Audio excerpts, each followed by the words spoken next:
Chama cha Mapinduzi kimesema kinanyosha mkono ushirikiano na kupendana kwa vyama vya upinzani katika kulijenga taifa.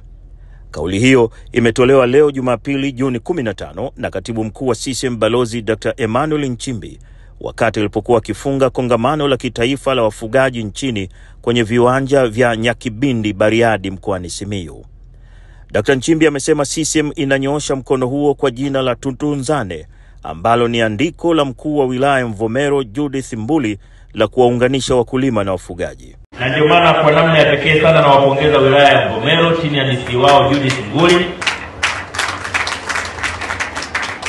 kwa andiko lao la Tutunzane.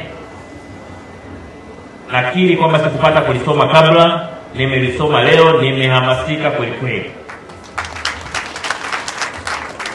Andiko lao linaeleza umuhimu wa wafugaji kwa taifa letu, umuhimu wa wakulima kwa taifa letu, na kwamba wote wanahitajika katika kuijenga nchi yetu, na kwamba wakifanya kazi kwa kushirikiana, kupendana na kutunzana, taifa letu litaenda kasi zaidi kuliko wakati mwingine wowote. Nitumie nafasi hii kuwasihi tamko hili tulitumike nchi nzima. Na nasema tutunzane. Na mimi nawahakikishia nikiwa katibu mkuu wa CCM, tamko hilo hatutaishia kwenye wakulima na wafugaji. Hata na vyama vya upinzani tutatunzana nao. Tutaendelea kukumbushana kwamba nchi hii yetu wote tuna wajibu wa kujenga taifa letu. Kwa hiyo sisi tutatamani kutunzana na ACT, tutatamani kutunzana na Chadema, tutatamani kutunzana na kafu, wote tutunzane, tupendane wote, au sio? Tunajenga nchi moja, lazima wote tushirikiane. Yale matendo yanayofanya tujenge uhasama miongoni mwetu, matendo yanayofanya tuchukiane, matendo yanayovunja sheria za nchi, lazima tukubaliane, tuwaige watu wa Mvomero, tuwaige wakulima na wafugaji, tuseme sisi wanasiasa pia tutatunzana kama wakulima na wafugaji. Mgombea huyo mwenza mteule wa Chama cha Mapinduzi katika uchaguzi mkuu ujao aliipongeza serikali kwa kuiongezea pumzi sekta ya mifugo.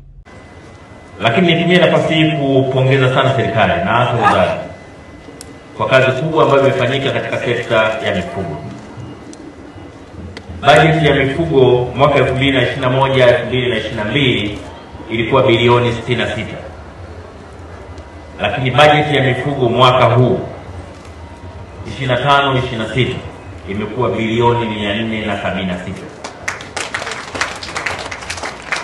Bajeti imepanda kwa zaidi ya 600%. Hii ni kuonyesha kwamba serikali ya Chama cha Mapinduzi inatambua nafasi ya wafugaji kwa vitendo, sio kwa maneno. Maana ukiona serikali na chama chake vinawasifia kwa wafugaji, lakini kule kwenye bajeti hakuna kinachofanyika, maana yake ni kwamba havina dhamira ya kweli ya kuinua ufugaji na wafugaji katika nchi. Lakini dhamira ambayo inaonyeshwa na serikali ya CCM chini ya Dr. Samia Suluhu Hassan kwa kupandisha bajeti ya kilimo kwa miaka 4 kwa zaidi ya 600% inaonyesha wazi dhamira ya kweli isiyoyumba na isiyotetereka ya kuinua eneo la kilimo na la ufugaji katika nchi yetu. Dr. Nchimbi akichagizwa na falsafa ya Rais Samia ya 4R alitumia jukwaa hilo kuzima joto la kisiasa katika jimbo la Bariadi kwa kuwaita mbele mbunge wa sasa ambaye pia ni naibu waziri wa maji Mhandisi Kundo Mathew, mkurugenzi mtendaji wa TRC Masanja Kadogosa, pamoja na mbunge wa viti maalum Lucy Sabu, ambao wote hao wawili wametangaza kuunyatia ubunge huo. Balozi Nchimbi aliwaambia wana CCM wa Bariadi ya kwamba Chama cha Mapinduzi kinawahitaji wote hao watatu kutokana na uwezo wao, lakini jukumu la kumchagua mmoja kati ya hao watatu ni la wana CCM wa Bariadi. Abubakar Liongo, Bariadi, Simiyu.